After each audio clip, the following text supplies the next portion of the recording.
une entreprise performante n'est pas performante que par les chiffres.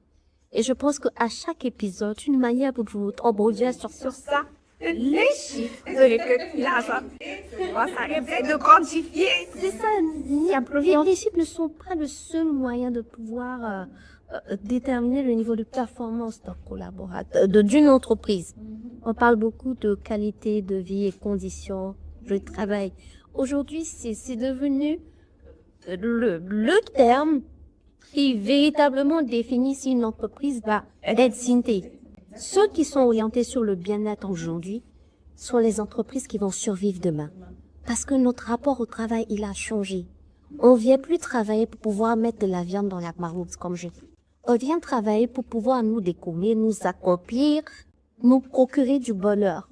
Et si on travaille dans une entité, on sent qu'on est en sécurité. Parce que oui, on sait que notre santé mentale est prise en compte.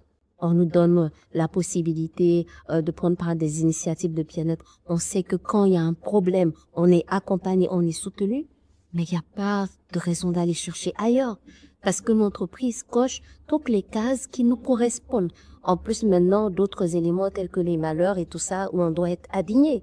Et ça fait que, on déjà commence à devenir très fidèle. Ça développe notre sentiment d'appartenance. Donc, si on se dit que l'entreprise où je suis tellement engagée, je l'aime tellement fort que je veux qu'elle brille, je vais mettre en place des actions pour qu'elle brille. J'aurais pas besoin d'avoir d'un manager qui soit derrière moi pour follow-up, pour délivrer. Parce que je me sens fait partie d'une famille et il faut qu'on délivre.